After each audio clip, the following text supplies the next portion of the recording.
Baiklah, selamat pagi. Kali ini kita bicara tentang bilingual dan multilingual ya, atau bilingual and multilingualism.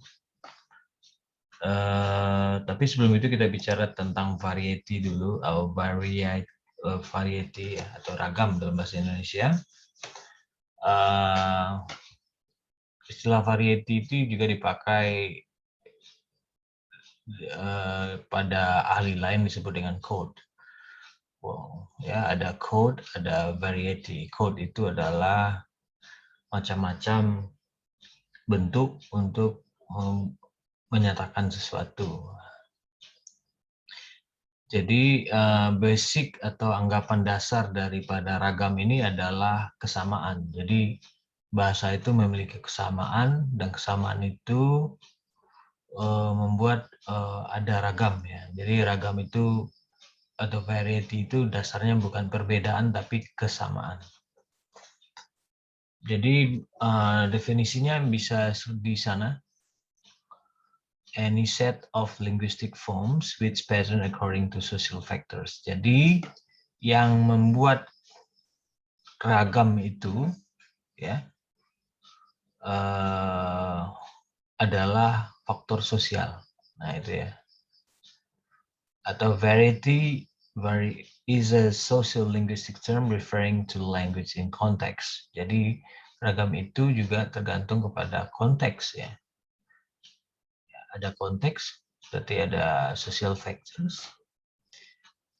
Variety is a set of linguistic form used under specific social circumstances. Jadi ragam itu adalah seperangkat bentuk linguistik yang dipakai berdasarkan situasi sosial tertentu. Ada social distribution juga ya, contohnya ya. Jadi wujudnya itu bisa different accents, different linguistic style, different dialects, and even different languages which contrast with other for social reasons. Jadi ragam itu ada pada level bawah sampai level atas. Level bawah itu dari bunyinya, dari pilihan katanya, atau dari di mana situasinya, ada macam-macam. Jadi ada ditemukan ragam orang berbahasa. Apa yang membuat bahasa itu ragam? Salah satunya adalah social factors. Nah, mari kita lihat ya. Apa itu social factor? Faktor sosial itu partisipan atau siapa yang bicara. Siapa yang bicara sama siapa dia bicara itu mengakibatkan ragam berbahasa. Kalau settingnya beda atau di mana dia bicara beda, maka bahasa yang dipakai beda. Ketika kamu berada di rumah dengan keluarga kamu, beda lagi ketika kamu dengan teman kamu di kampus, itu bahasa kamu berbeda. Ya, dengan orang tuanya, atau dengan kakaknya, atau dengan adiknya, atau dengan gurunya, maka pilihannya itu akan berbeda juga. Ya, jadi bisa saja orang yang sama berbicara tapi konteksnya beda. Misalnya kamu bicara sama teman kamu di kamar kos dengan kamu bicara dengan teman kamu di dalam angkot, itu kan beda ya. Atau ketika kamu bertemu dengan orang lain ya yang nggak kenal, nah itu beda lagi cara kamu berbahasa. Itu disebut ragam ya. Jadi faktor sosial. Apa yang dibicarakan juga berpengaruh terhadap bahasa yang kamu pakai. Kamu bicara tentang hal-hal kampus, kamu cenderung menggunakan bahasa Indonesia atau bahasa Inggris. Tapi ketika kamu bicara tentang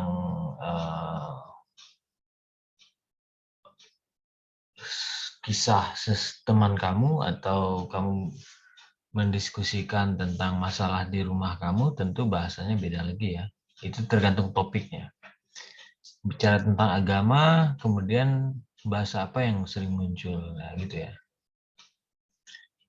Lalu kemudian berdasarkan fungsinya, untuk apa kita bicara itu? Nah, why are they speaking? Kenapa dia bicara? Misalnya orang mau tolong, mau merayu, mau menasehati, mau marah. Contohnya gini ya, kalau orang mau menasehati bahasanya cenderung formal.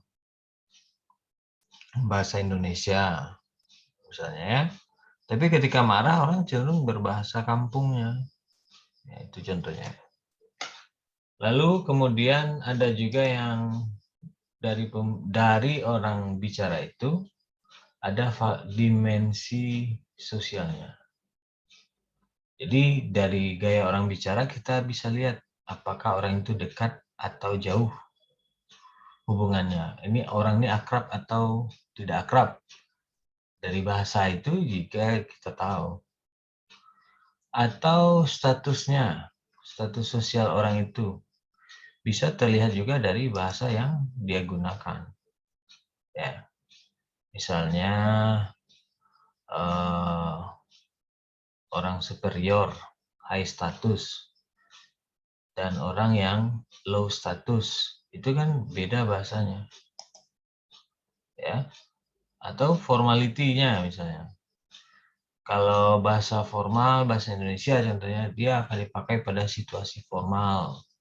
Bahasa Jakarta, Indonesia Jakarta itu tidak akan dipakai di bahasa formal. Kalaupun iya, itu akan terasa aneh, ya, atau tidak sesuai saja, ya. Lalu ada juga functional skill relating to purpose or topic of interactions. Maksudnya begini, orang bicara ada acuannya, maksudnya, lalu dari bahasa yang dia pakai itu menunjukkan emosinya. Misalnya kamu bilang, dasar mak lampir. Padahal yang kamu maksud itu adalah dosen kamu ya. Nah, kamu menggunakan kata mak lampir itu mengacu kepada dosen kamu. Dan selain itu kepada referensinya dosen kamu memakai kata mak lampir itu menunjukkan bagaimana perasaan kamu terhadap dosen kamu itu. Ya, oke. Karena apa? Orang memilih kata itu selain menunjukkan referensinya kemana, itu juga menunjukkan perasaan dia terhadap apa yang dia katakan itu. Ya, misal contoh lain itu ketika Anda suka dengan orang, Anda panggil namanya apa? Dengan nama baik. Tapi ketika Anda tidak suka dengan orang itu, Anda panggil gelar negatifnya. Ya. Oke, jadi ketika kamu mengungkapkan sesuatu, selain menunjukkan referensinya atau maksudnya, kamu juga menunjukkan sikap kamu terhadap apa yang kamu maksud itu. Ya. Oke, jadi ragam-ragam itu bisa dilihat atau disebabkan karena faktor siapa yang bicara kepada siapa, di mana dia bicara, lalu apa yang dia bicarakan, lalu untuk apa dia gunakan bicara. Ya, gunanya misalnya untuk melobi, merayu. Itu bahasa yang dipakai akan berbeda. Itu namanya ragam. Ya, itu variety. Nah, di tingkat yang lebih tinggi, orang ada bicara, ada dua kondisi di mana dua bahasa atau lebih itu hidup dalam diri seseorang atau di dalam sebuah masyarakat. Misalnya di Kota Padang ya.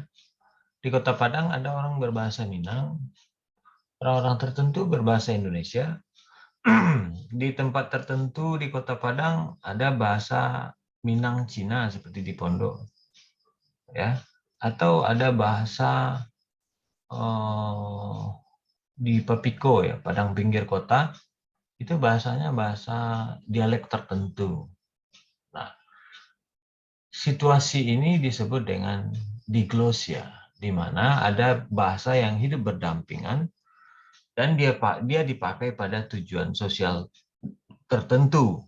Misalnya, ketika Anda di kampus, Anda akan pakai bahasa Indonesia campur dengan bahasa Minang. Tapi ketika Anda kos, kebetulan Anda dari Sidempuan, maka Anda memakai bahasa Mandailing. Nah, ketika Anda di kos-kosan, Anda akan memakai bahasa Mandailing. Tapi ketika Anda ke kampus, Anda akan menggunakan bahasa Minang.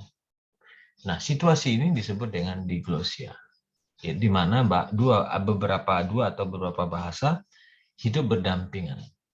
Nah, pada kondisi ini, orang akan memakai bahasa itu bercampur-campur, ya, atau ada situasi di mana Anda akan memilih bahasa apa untuk tujuan apa dan situasi apa. Itu namanya pilih kode ya, atau code choice. Ya. Lalu pada situasinya, Anda akan bicara bercampur-campur. Kadang berbahasa Mandailing, kadang berbahasa Indonesia, kadang berbahasa Inggris.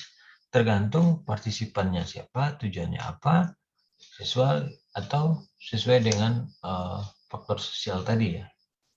Nah, akhirnya ada dua istilah yang lazim melihat diakibatkan oleh situasi diglosia ini adalah ada campur kode dan alih kode. Campur kode itu atau code mixing, ada alih kode. Alih kode itu atau code switching ya. Misalnya ketika Anda bicara Anda di dalam kelas itu ada orang Mandailing, ada orang Minang, ada dosen dari Jawa misalnya. Nah, ketika Anda bicara bersama, Anda akan memakai bahasa Indonesia dalam situasi formal. Nah, bisa jadi Anda di warung, lalu ketika Anda bicara bertemu dengan orang kampung Anda, misalnya Anda pakai bahasa kampung. Kemudian ketika bertemu dengan teman lain berbeda kampung, misalnya satu orang dari Mandailing, maka ketika bertemu dengan temannya Mandailing, dia berbahasa Mandailing. Lalu bertemu dengan orang Jawa, dia akan berbahasa Indonesia. Nah, itu namanya switching. Jadi ketika bicara dengan orang ini, Anda pakai bahasa ini. Atau ketika Anda bicara topik ini, maka menggunakan bahasa ini. Contohnya, ketika diskusi tentang apa yang kamu lakukan di akhir pekan, Anda memakai bahasa Minang atau bahasa Mandailing. Lalu ketika Anda mengganti topik dari hobi atau kegiatan weekend, Anda mengganti topik kepada politik dan Anda akan memakai bahasa Indonesia untuk menggunakan politik. Nah, ketika Anda bicara hal lain, bisa saja Anda menggunakan bahasa yang lain. Jadi ada kalanya kita mengganti menggunakan bahasa karena topiknya berbeda. Bisa jadi karena orang lawan bicara itu berbeda. Ya. Jadi ada alih kode, ada campur kode. Hal yang penting dibedakan adalah tentang campur kode atau code mixing. Code mixing itu adalah dalam satu kalimat itu terdiri dari dua bahasa. Ya, dua bahasa. Jadi misalnya Anda bilang ini, tolong ambilkan my cell phone gitu ya. Kan biasa ngomong gitu ya. Itu namanya mixing. Tapi kalau code switching, Anda tidak bercampur ya, tidak dalam satu ujaran itu hanya satu bahasa, tapi Anda mengganti bahasa ketika topiknya berbeda atau ketika orang lawan bicara berbeda. Jadi ingat ya, campur kode itu dalam satu ujaran terdapat beberapa bahasa. Oke, saya kira sekian saja. Terima kasih. Assalamualaikum warahmatullahi wabarakatuh.